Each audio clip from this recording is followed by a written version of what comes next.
y se trata sobre el capítulo de estática de la partícula. Bien, se logra ver mi pantalla, ¿no es cierto? Sí, así. Ok, gracias. Ya. Vamos a analizar la estática de la partícula de un cuerpo rígido. Iniciando con ¿qué es un cuerpo rígido? Un cuerpo rígido, bueno, primero iniciaremos definiendo qué es una partícula. Una partícula en el espacio es simplemente un punto en él, ¿no? Podríamos tener una partícula acá, otra partícula acá y otra partícula acá. La partícula por sí sola no hace mucho, ¿no es cierto? Entonces no es muy relevante estudiar simplemente la partícula. Entonces aquí vamos a completar el título, estática de la partícula del cuerpo rígido. Como les decía, la partícula por sí sola no es de mucha importancia, es decir, una partícula no va a ser muy relevante para el tema que vamos a analizar. Por lo tanto, cuando nosotros tengamos miles de partículas, vamos a ir formando el cuerpo rígido. Entonces, cuando tengamos miles de partículas, finalmente vamos a poder tener lo que llamamos nosotros el cuerpo rígido. Bien, entonces, ¿qué podemos decir? Que el cuerpo rígido es un sistema conformado de miles de partículas, ¿no? Un sistema conformado por partículas.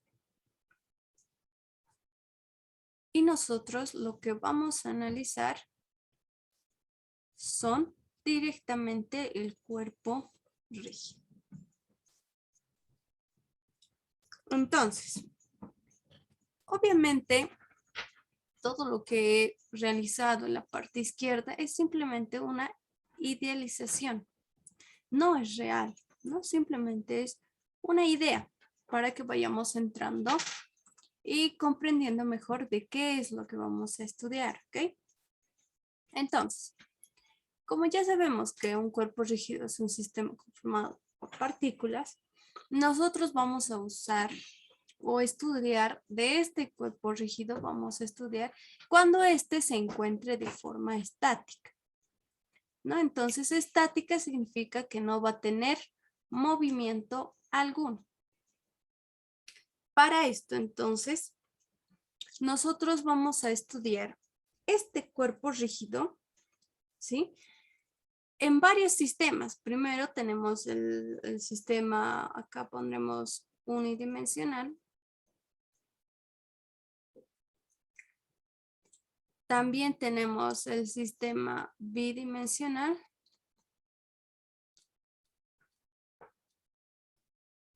Y por último, el sistema tridimensional. Tridimensional.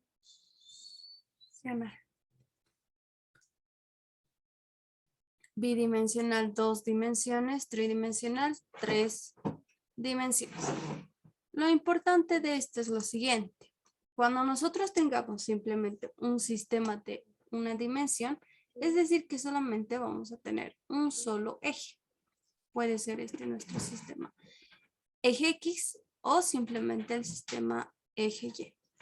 Y para esto vamos a tener acá un puntito. Y este simplemente se podría en el sistema unidimensional trasladarse desde un punto A hasta un punto A'. A esto lo vamos a llamar desplazamiento en X o desplazamiento lineal. Cuando nosotros tengamos desplazamientos horizontales, verticales o en el sistema del eje Z, ¿sí? Lo vamos a llamar desplazamientos. Desplazamientos. Correcto. Luego, en el sistema bidimensional, ya que este es el más conocido, el plano, ¿no es cierto? Vamos a tener el eje Y y también vamos a tener el eje X.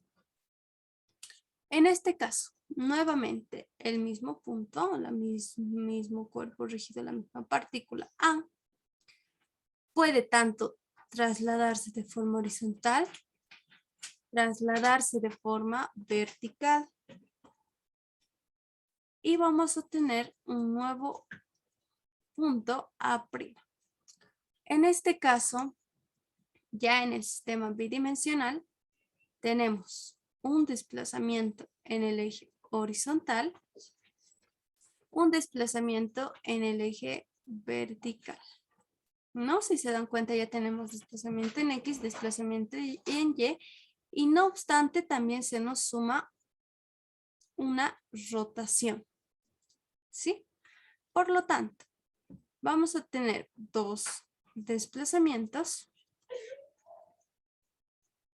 y una rotación.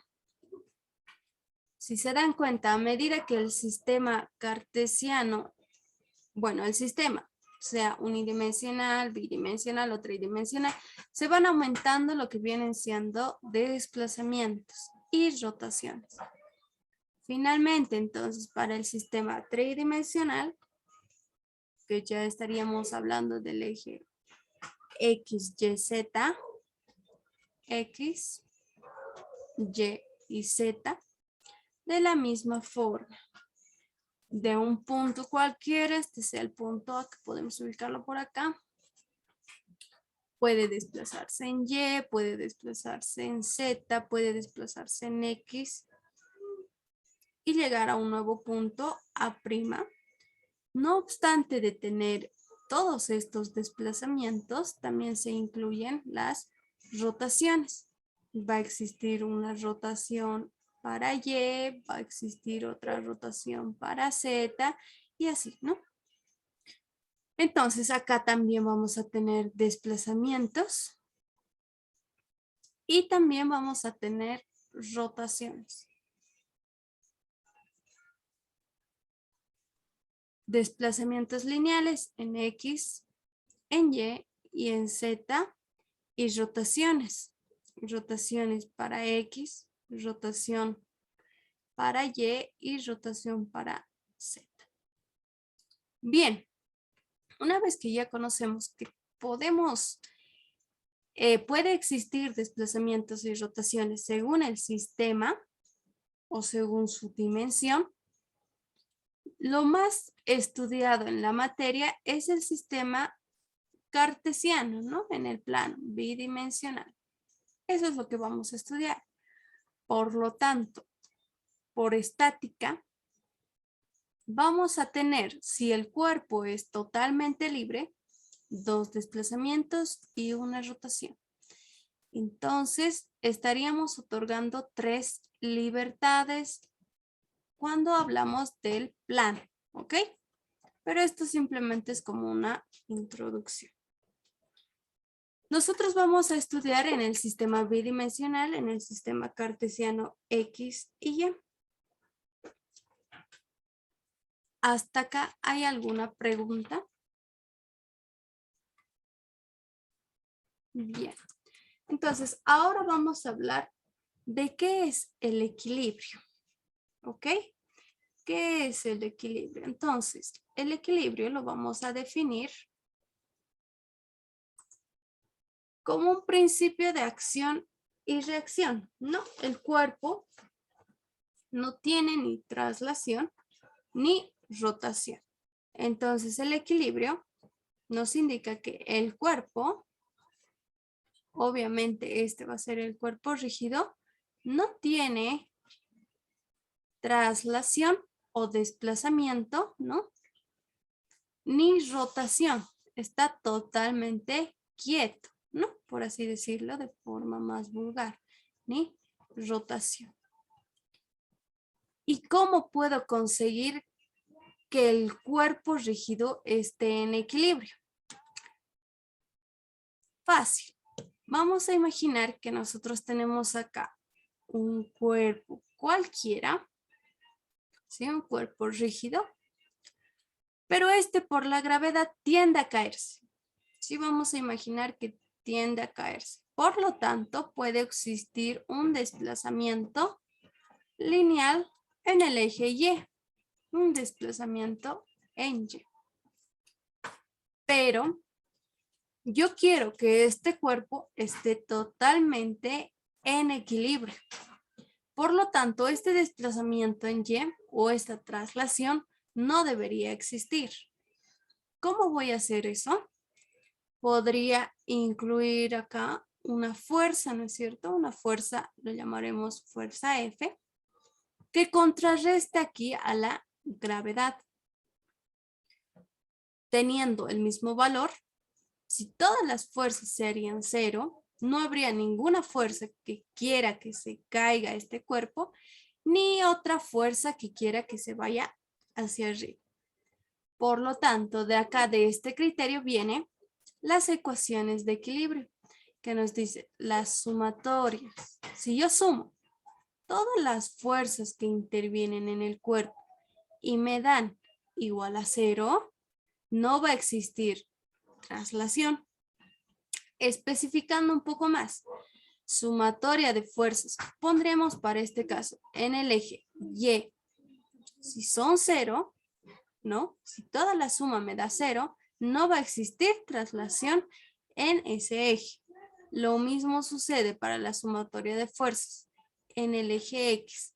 Si me dan 0, no existe traslación en el eje X. ¿Y qué haríamos para las rotaciones?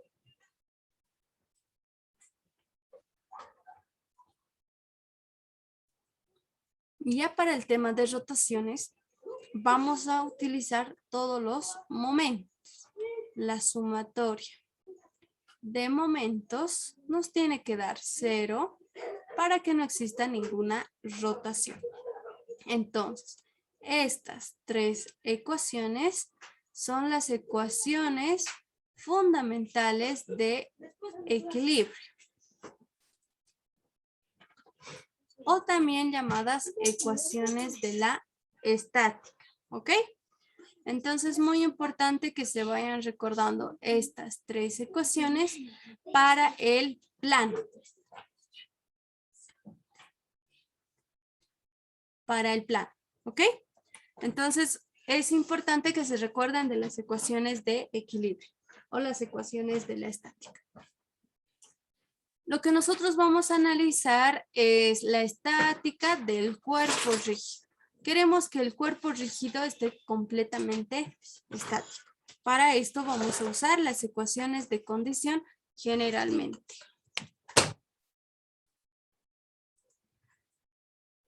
A esto vamos a aumentar lo que vienen siendo grados de libertad.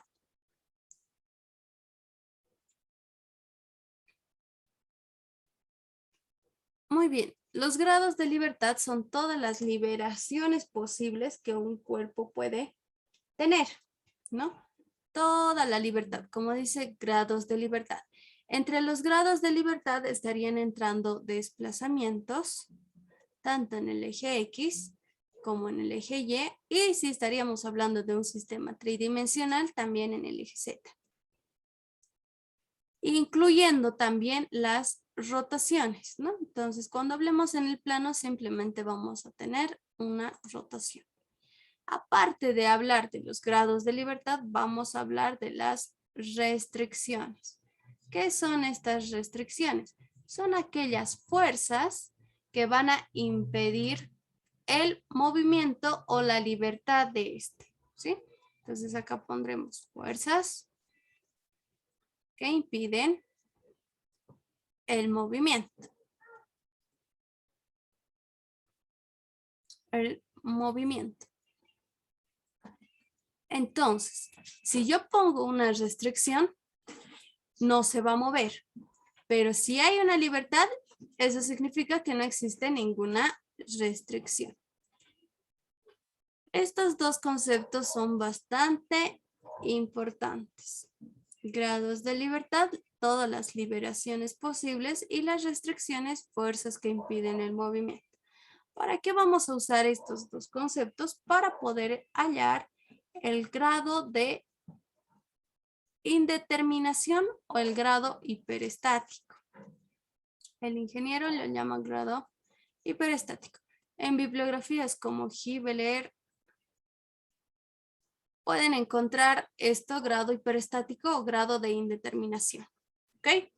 Entonces, nosotros vamos a estudiar el grado hiperestático de cada estructura por dos métodos. El primero va a ser el método general, ¿sí? Y el segundo es el método de los anillos. Método de anillos. Bien. ¿Para qué estudiamos el grado hiperestático de las estructuras? Para lo siguiente. Las estructuras generalmente se presentan en estos grados, en estos casos. El grado hiperestático, si es menor a 0, si nos da un resultado menor a 0, entonces nos dice que la estructura es hipostática. Hipostática. Si el grado hiperestático es igual a 0, la estructura llega a ser isostática. Y si el grado hiperestático es mayor a 0, la estructura es hiperestática.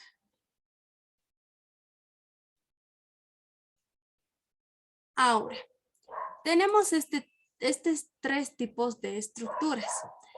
Las hipostáticas generalmente no suceden ni en la realidad ni tampoco las vamos a estudiar.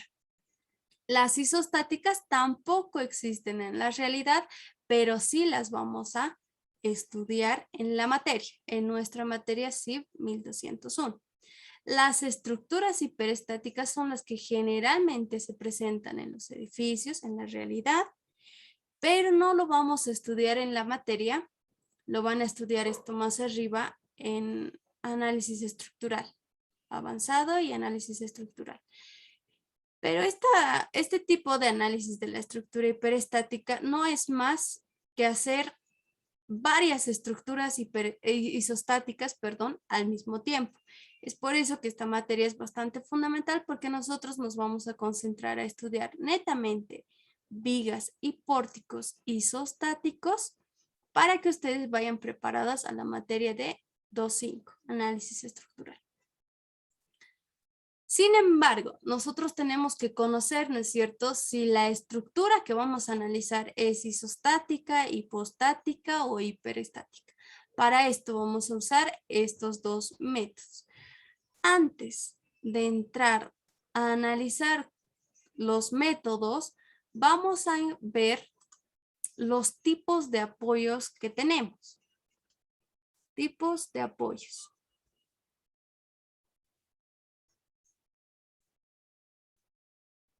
Bien, tenemos los apoyos, tenemos de primer tipo, de segundo tipo, hasta de tercer tipo. Y esto es según a la restricción que se le da. Si el apoyo solamente tiene una restricción, se llama apoyo de primer tipo. Si tiene dos restricciones, apoyo de segundo tipo y así sucesivamente.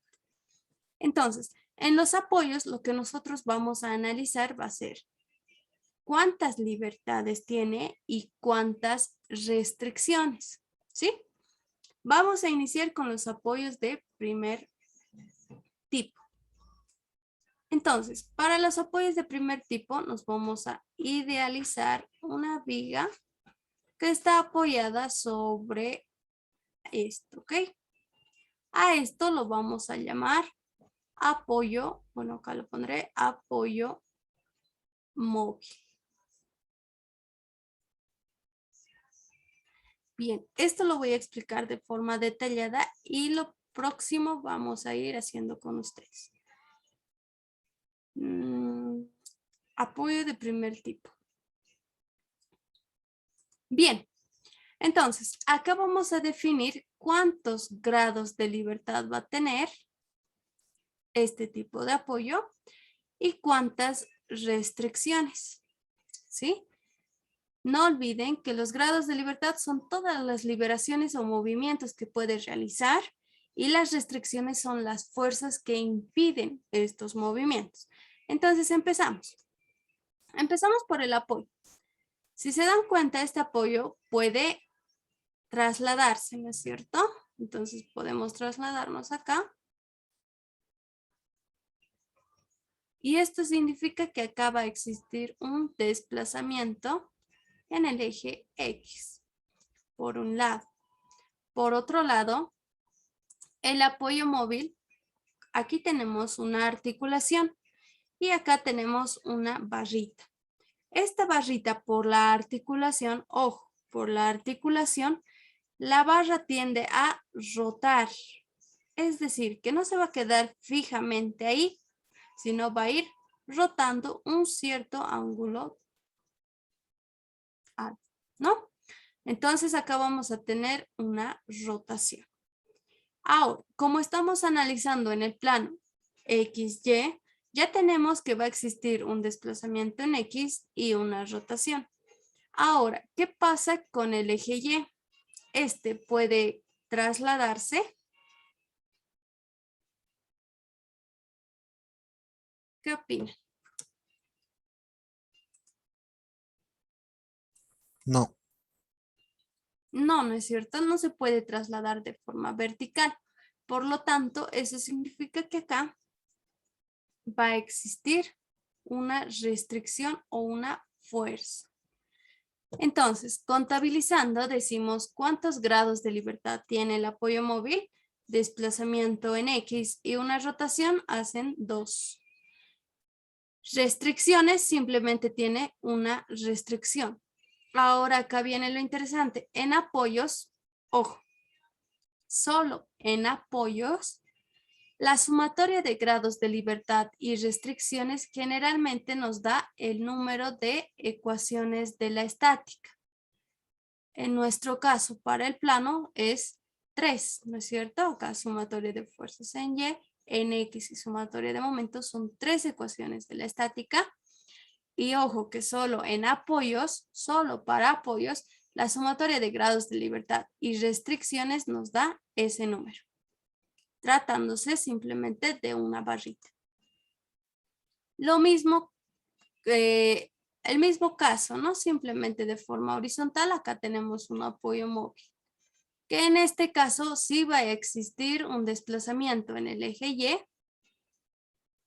¿no? Un desplazamiento, también existe una rotación, entonces acá pondremos desplazamiento en el eje Y, también existe acá una rotación, pero en este caso acá va a estar la restricción F, ¿no? ¿Se entiende? Bien, vamos a hablar de otro apoyo y este es el apoyo fijo. Apoyo fijo. El apoyo fijo es similar, ¿ok? Simplemente es apoyado a tierra. Entonces, analizamos de la misma forma. No olviden que estamos en el plano, en el sistema X y Y. El apoyo fijo, si se dan cuenta, no se puede trasladar porque está fijo a la tierra. Desplazamiento en X no hay. Por lo tanto, acá hay una restricción F1. Desplazamiento vertical en el eje Y tampoco existe, por lo tanto, esto tiene una fuerza de restricción número 2. Sin embargo, por la articulación, esta barra sí puede girar, ¿no? Entonces puede girar un ángulo alfa. Nuevamente contabilizamos cuántos grados de libertad tiene el apoyo fijo y cuántas restricciones. Grados de libertad, los movimientos permitidos, simplemente el de rotación, 1. Restricciones, 2. Y lo que les decía, en apoyos, la sumatoria de grados de libertad y reacciones siempre nos da 3. Para el apoyo ya estamos en apoyos de segundo tipo.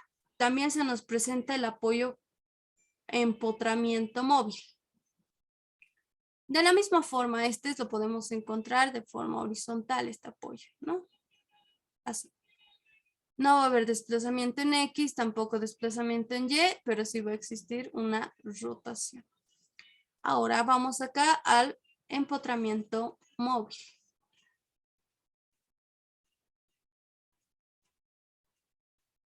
Empotramiento móvil. El mismo análisis. Para el empotramiento móvil sí se puede desplazar en el eje X, ¿no? Se desplaza o se puede trasladar en el eje X. Sin embargo, en el eje Y no existe traslación, por lo tanto, acá hay una restricción F1. Y ahora aquí está lo particular. Ya no existe nuestra articulación, ¿no es cierto? Ya no existe acá en el empotramiento móvil. Por lo tanto, eso significa que esta barrita no va a poder girar ni a la izquierda ni a la derecha. Se va a mantener fijo ahí paradito como un poste. Eso significa que acá existe una restricción de una fuerza, pero la fuerza que restringe la rotación es el momento. Entonces, nuevamente contabilizamos acá cuántos grados de libertad tenemos, cuántas restricciones. A ver, ¿cuántos grados de libertad tiene el empotramiento móvil?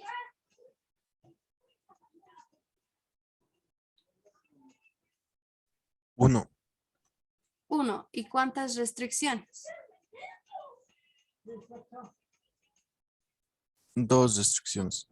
Ok, muy bien. Y nuevamente se repite lo que les decía, ¿no? Que, ¿qué les decía?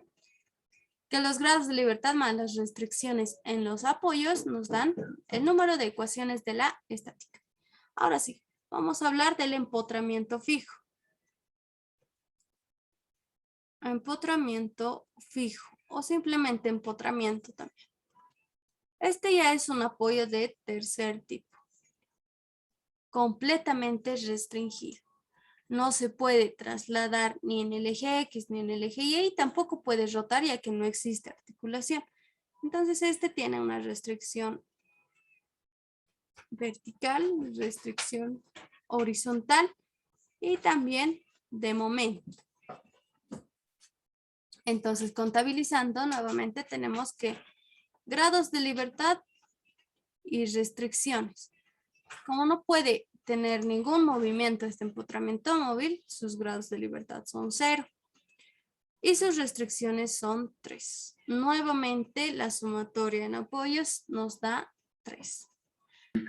Su fiesta médica. En su casa del día viejo.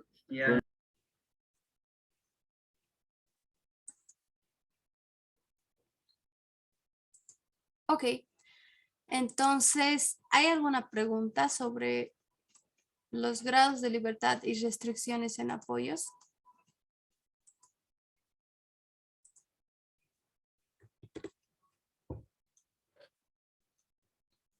Su casa de cuartecito, bro. Parecía una casa de campo, de donde empiezas una parrillada, así como si tuviera piscina. Así.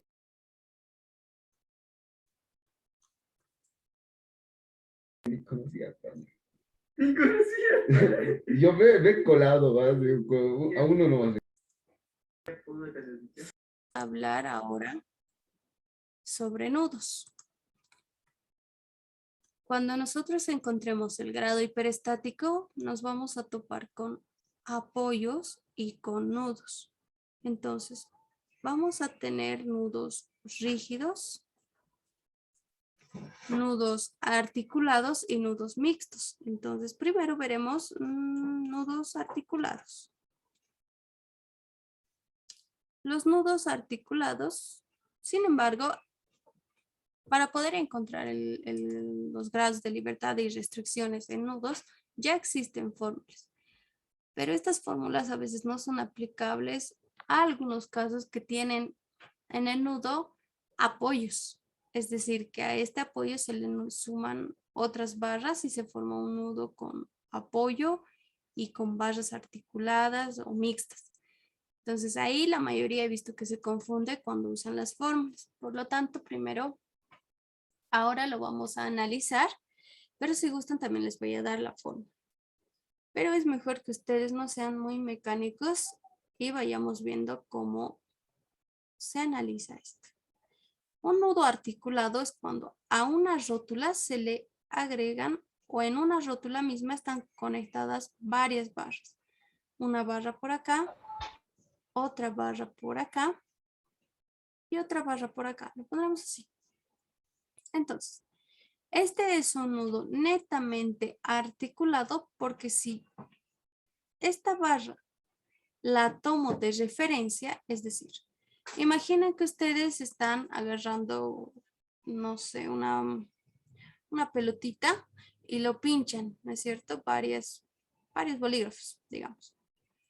Entonces, esto lo vamos a tomar de referencia. Esta barra, siempre tomen una de referencia, es decir, agárrenla ustedes una y vamos a ver qué pasa con lo siguiente. Como esta la vamos a agarrar, ¿sí? Esta va a rotar. Va a rotar por la articulación un ángulo, lo llamaremos φ1. Sin embargo, esta otra barra, creen que va a ser la rotación de esta barra, lo llamaremos rotación de la barra 2, creen que va a ser igual a la rotación de la barra 1.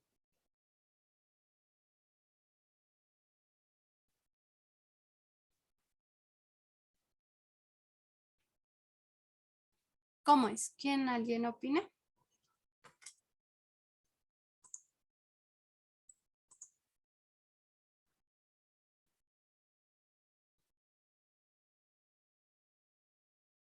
Joel Martínez,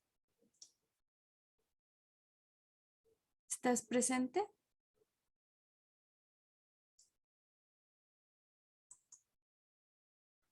Uy, chicos, creo que no están atentos y no vamos a tener una clase óptima.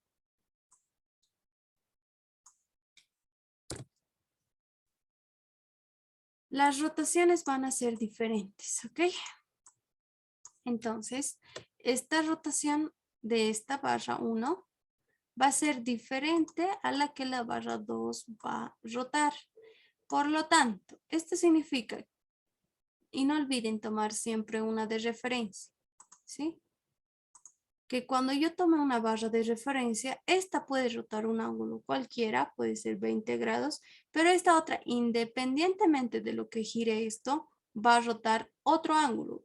Si este rotado 20, este puede rotar 40 o 90 grados, etc.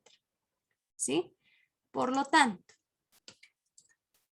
esto quiere decir que en cuanto a grados de libertad, ¿sí? Vamos a tener diferentes rotaciones, pero ¿cómo podemos calcular esto? N va a ser el número de barras, ¿ok? Número de barras. Pero estoy diciendo que del número de barras, una la voy a tener de referencia, es decir, una la voy a agarrar. Entonces vamos a restar a esa barra que yo estoy agarrando y ese va a ser el total de grados de libertad, porque simplemente un nudo articulado lo único que nos presenta son rotaciones, no existen traslaciones en un nudo articulado. Por lo tanto, el número de rotaciones o grados de libertad que tenga este nudo va a ser igual al número de todas las barras que estén en este, menos la que vamos a tomar de referencia. Entonces, para este caso tenemos 1, 2, 3 barras. Número de barras, esto es igual a 3 menos 1, el grado de libertad llega a ser 2. ¿Y qué pasa con las restricciones? Las restricciones para un nudo articulado siempre nos va a dar, o una barra, mejor dicho, una barra articulada nos va a dar dos restricciones. ¿A qué me refiero con esto? Cuando yo tenga este tipo de barra y por acción y reacción quiera traer a este lado, ¿sí? Van a tener dos reacciones, una horizontal y una vertical. ¿Por qué no existe una restricción de momento? ¿Alguien? Para ganarse puntos.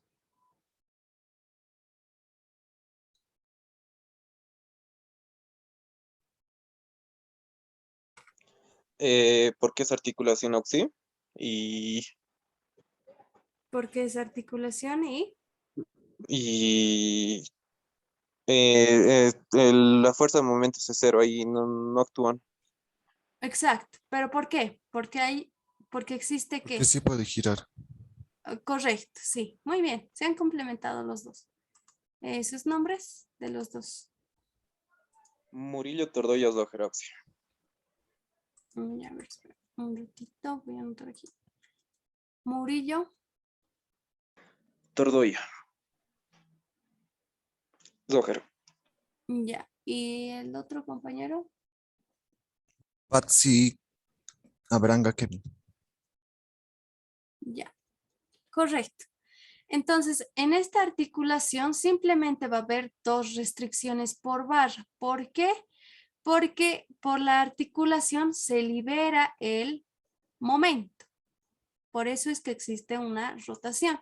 Entonces, por cada barra que yo tenga, voy a tener dos restricciones.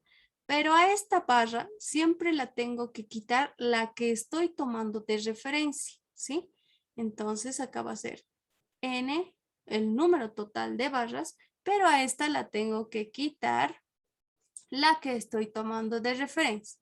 Para nuestro ejemplo que vemos acá, va a ser 2 veces de 3 barras menos 1. Y esto me da 4 restricciones.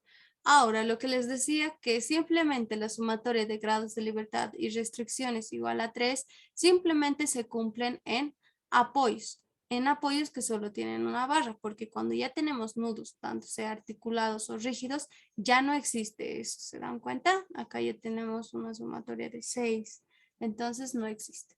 ¿Ya? Ahora vamos a hablar de un nudo rígido. Entonces, los nudos rígidos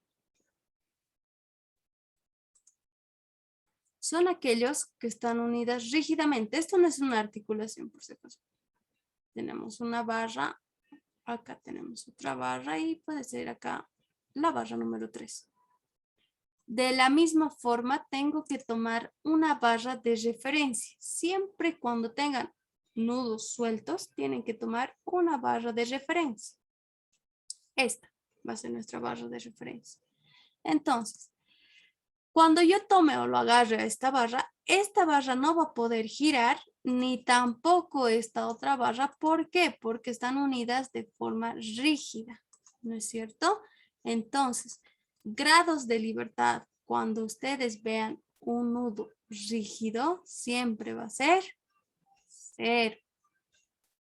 En cambio, las restricciones por barra, ¿sí? Cuando ustedes tengan un nudo rígido, por acción y reacción quieran transmitirlo, va a tener una restricción, si separamos, ¿no es cierto?, estas barras, va a tener una restricción vertical, una restricción horizontal, y como acá no existe articulación, eso significa que está restringida la rotación por una fuerza de momento.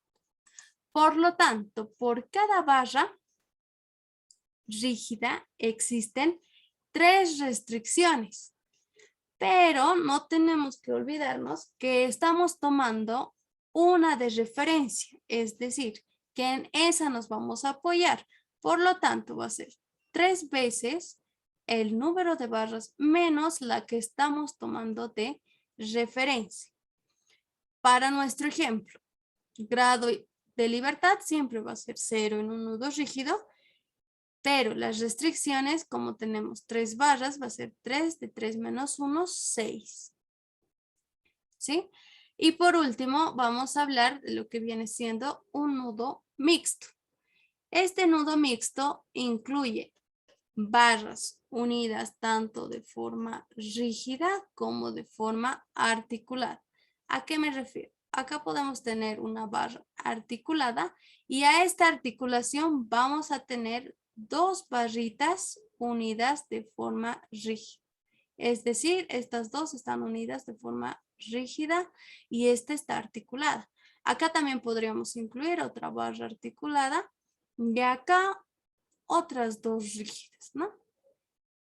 Entonces, en este nudo tenemos tanto barras rígidas como barras articuladas. Ahora, para este caso, tenemos que tomar una barra de referencia. Ahora sí, aquí ves lo interesante. Cuando nosotros tenemos un nudo mixto, la barra de referencia siempre tiene que ser rígida, ¿sí? Asegúrense de que la barra que ustedes están tomando sea rígida cuando tienen un nudo mixto. Entonces podemos tomar esta de referencia. Bien. Ahora, cuando yo tome esta de referencia, ¿no es cierto? Esta barra articulada va a girar un ángulo cualquiera. Un ángulo lo llamaremos 1. Independientemente de lo que gire esto, esta otra barra articulada va a girar otro ángulo alfa 2, que no es el mismo. Luego, esta barra 3, que está unida rígidamente a otra barra, también va a girar un ángulo, lo llamaremos ángulo 3. Pero como está unida de forma rígida, esta otra barrita de acá va a girar el mismo ángulo 3, ¿no es cierto? Porque están unidas de forma rígida, ¿ok? Entonces, ya tenemos el análisis. Grados de libertad. Cuando tengamos un nudo mixto, va a ser igual al número de barras que están articuladas, ¿sí? Acá lo llamaremos M, lo llamaremos articuladas, y N que sea el número de barras rígidas. Entonces, cuando nosotros tengamos una barra rígida, ¿cuáles van a girar? Puede girar esta otra, y no olviden que aunque estas dos barras están unidas rígidamente, la unión es articulada, por lo tanto va a ser el número de barras articuladas. Y las restricciones. Las restricciones va a ser una sumatoria tanto de las articuladas como las rígidas. Entonces empezamos, ¿no es cierto? Empezaremos con los rígidos. Ya sabemos que una barra rígida aporta 3 restricciones, pero como estamos considerando el número de barras rígidas menos la que estamos tomando de referencia, y como les indicaba, la que vamos a tomar de referencia siempre va a ser rígida, va a ser una barra rígida. Por eso es que vamos a restar el valor de 1.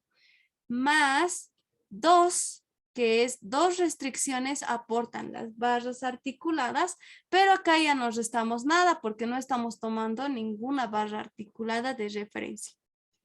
Entonces, no olviden, acá pondré como una nota, que tienen que tomar de referencia para un nudo mixto una barra rígida.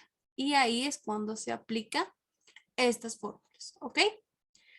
Bien, ya conocemos entonces grados de libertad y restricciones tanto para apoyos y también para los nudos. Ahora, algo que me olvidaba. Aparte de estos tipos de apoyos, también tenemos lo que lo llamamos resortes. ¿Ok? Entonces, para los resortes tenemos 2 tipos de resortes. El resorte helicoidal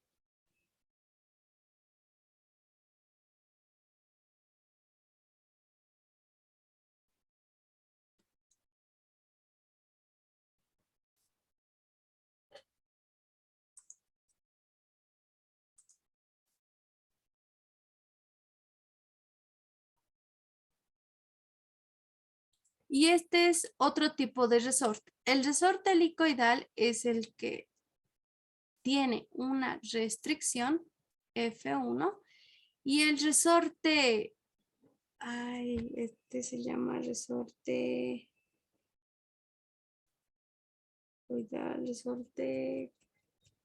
se me fue el nombre ahorita.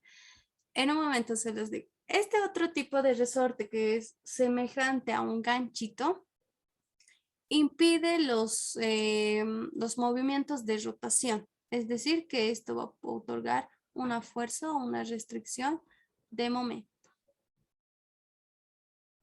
Resortes, ¿ok? Entonces, También vamos a tener tanto resorte helicoidal como este otro resorte que se parece a un ganchito, que va a otorgar una fuerza, una restricción simplemente, ¿sí? Para los resortes más nos enfocamos en las restricciones que nos da, no tanto en los grados de libertad, más son las restricciones. Este tiene una restricción y este también, pero este es de momento. Bien, ahora vamos a hallar, ahora sí vamos a entrar a los métodos para encontrar los grados de libertad. Vamos a empezar con el método general. El método general nos dice, el grado hiperestático es igual a incógnitas menos el número de ecuaciones. Sin embargo, para esto, las ecuaciones es igual a 3 veces el número de barras. Y las incógnitas son todas las restricciones que nos otorga el sistema. Entonces acá esto ya lo van a entender mejor con el ejemplo que vamos a realizar. Incógnitas menos el número de ecuaciones. Y las ecuaciones es 3 veces el número de barras. Muy bien. Entonces, el método de los anillos. Para poder encontrar el grado hiperestático por el método de los anillos, la fórmula es 3 veces los anillos menos los grados de libertad. Entonces, vamos a ver todos los grados de libertad que tenga. Disculpe. Vamos a ver todos los grados de libertad que tenga la estructura y también los anillos. Ahora, ustedes me dirán cuáles son los anillos, ¿no? Bien, les voy a dar acá un pequeño ejemplo. Los anillos van a ser aquellos que se conforman de apoyo a apoyo. Por ejemplo, voy a tener acá un apoyo empotrado y acá un apoyo móvil, ¿no? Entonces, de apoyo a apoyo se conforma un anillo exterior. Pero en este caso, en el método de los anillos, no nos interesa si el método, si el anillo es interior o exterior, simplemente que sea un anillo. Entonces, un anillo se va a conformar de apoyo a apoyo, pero no vale esto. Es decir, estoy conformando un apoyo, del apoyo empotrado al apoyo móvil se conforma un anillo, eso está correcto. Pero ya no vale del apoyo móvil al apoyo empotrado otro anillo, ¿no? Eso ya estaría de forma errónea. Si ya se ha conectado de acá a acá, entonces es suficiente. Lo mismo para este caso. Acá yo puedo sumar otro apoyo, que sea un apoyo fijo. Entonces, de este apoyo móvil a este otro apoyo fijo, voy a formar un segundo anillo. Pero ya no vale esto. Es decir, de acá a acá voy a formar un tercer anillo. Eso está mal. Porque si se dan cuenta, del anillo 1 al anillo 2, indirectamente se está conectando el apoyo empotrado con el apoyo fijo. Por lo tanto, este tercer anillo ya no es válido. ¿Ok? Entonces, eso va a ser una forma de contar los anillos de la estructura. Y la otra forma es cuando tenemos anillos internos. Estos son los anillos externos, ¿ya? Externos.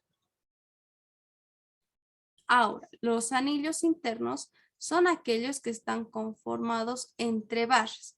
Quiero decir, cuando nosotros tengamos un sistema, puede ser como este, ¿no? Como este, todo esto que está encerrado en barras como un cuadrado, todo eso se forma un anillo interno, ¿ok? Si también existe barras de este tipo, también se está formando otro anillo interno. O puede ser también articulado, ¿no? Articulado y acá rígido es otro anillo interno. Entonces, cuando todas las barras cierren un espacio, se forma un anillo interno. Anillo externo y anillo interno. ¿Listo? Entonces acá vamos a tomarlo. Lo tomaremos como un ejemplo mejor para que contemos el total de anillos de esta pequeña estructura. Ya hemos dicho que cuando se cierra entre barras son anillos internos y de apoyo a apoyo son anillos externos. Por lo tanto, ¿Cuántos anillos tendría esta estructura de acá?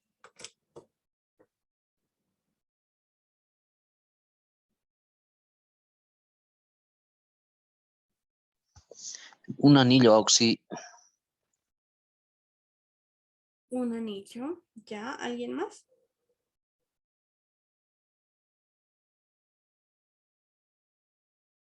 Dos anillos. Dos anillos. Un anillo auxi, uno.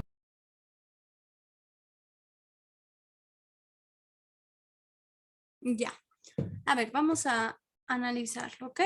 Primero, anillos externos. Anillos externos son de apoyo a apoyo. Acá tengo un apoyo fijo y acá un apoyo móvil. Por lo tanto, externamente tengo un anillo. Ahora, anillo interno. Los anillos internos son aquellos que están conformados en un cierre de barras, ¿no? Y esta barra con esta otra barra, con esta otra barra y con esta otra barra están haciendo un cierre, por lo tanto acá tendría mi segundo anillo, ¿no? Entonces, esta estructura tiene dos anillos, ¿sí? ¿Se entiende, no?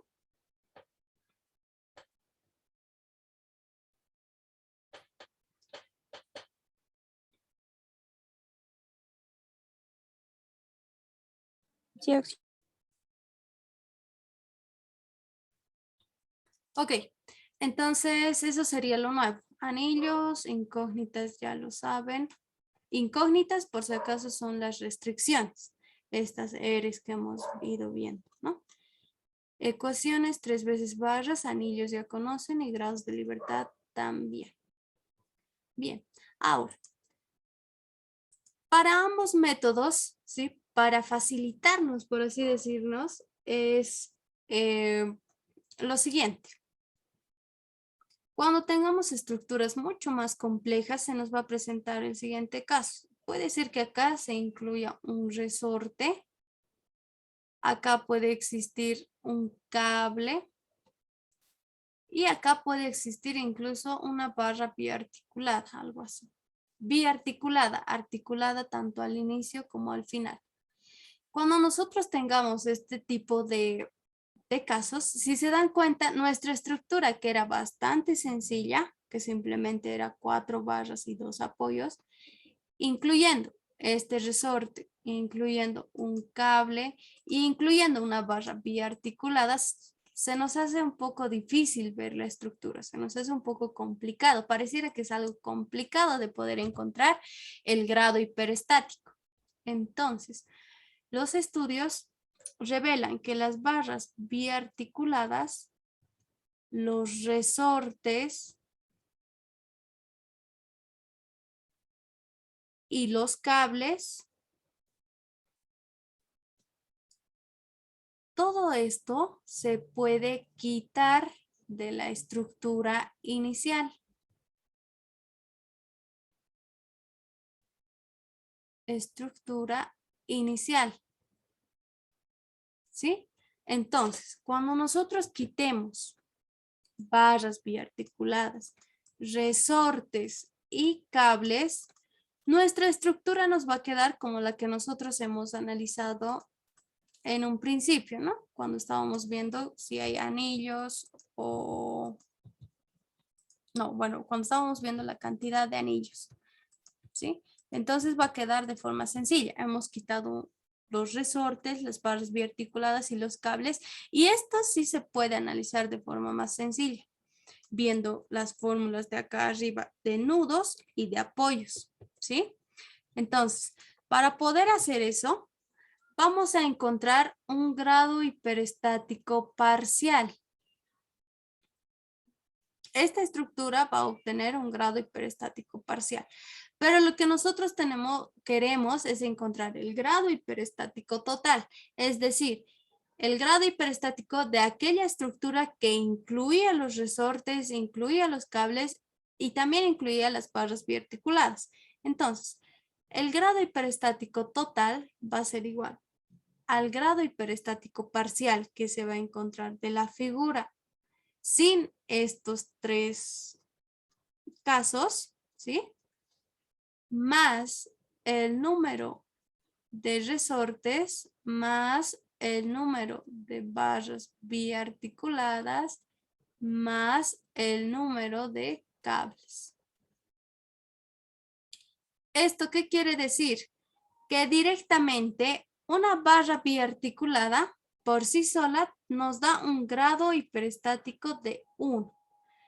Este resorte por sí solo tiene un grado hiperestático de 1. Este otro resorte tiene un grado hiperestático de 1 y un cable solito tiene un grado hiperestático de 1. Entonces, cuando nosotros quitemos de la estructura inicial, la que era la más compleja, podemos encontrar un grado hiperestático parcial por el método general o por el método de los anillos, y a esto podemos sumar la cantidad de resortes, la cantidad de barras biarticuladas y cables que se ha quitado de la estructura. ¿Se entiende?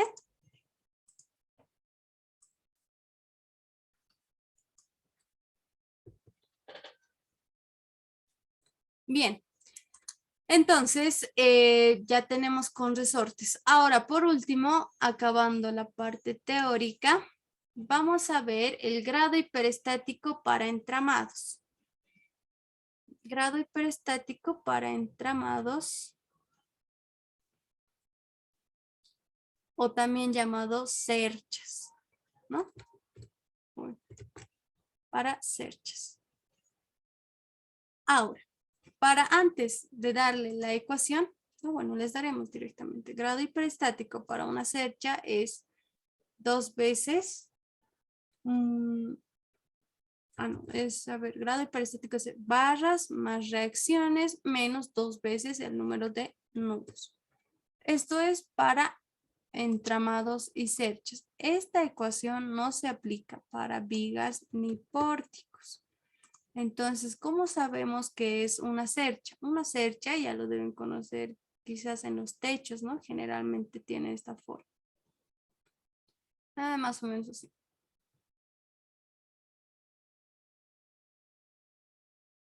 Más o menos así. ¿Sí? Entonces, simulamos para analizar una cercha que está apoyada, puede ser un apoyo fijo, un apoyo móvil, un apoyo empotrado, depende cómo nos dé el diseño. Esto es una cercha, pero ¿cuál es la característica de la cercha? La característica principal es que todos sus nudos, todos los nudos, este nudo, este otro nudo, este otro nudo, este otro nudo, este y este, todos los nudos de la cercha son completamente articulados. ¿Sí? Entonces, es por eso que se aplica esta fórmula. Cuando nosotros tengamos una cercha, vamos a contar todas las barras, todas las reacciones. A las reacciones se refiere a las restricciones en los apoyos, ¿sí? Y todos los nudos. Y con los nudos se incluye a los nudos de acá, a los de los apoyos también. Entonces, no olviden que la característica de la cercha es que todos los nudos son completamente articulados. Pónganse un ejemplo de que este nudo, sí, lo voy a hacer más grande acá. En vez de tener todos los nudos articulados, simplemente pasa esto, ¿no? Aquí hay una articulación y esto. Es decir, que acá está una barra rígida y acá está una articulación. Entonces, si esto existe en un nudito, ya no es cercha, ¿sí? Tiene que ser sí o sí articulado. Articulado aquí, articulado acá y por acá también. Si así son los nudos, significa que sí es una cercha, ¿ok? Entonces tengan mucho cuidado con eso. Ya hemos visto método general, método de los anillos, grado hiperestático parcial, cerchas, los apoyos elásticos, nudos, apoyos y bien. Bien, esto sería por parte teórica. Luego ya la siguiente clase vamos a entrar con un ejercicio. No sé si alguien tiene alguna duda o alguna pregunta.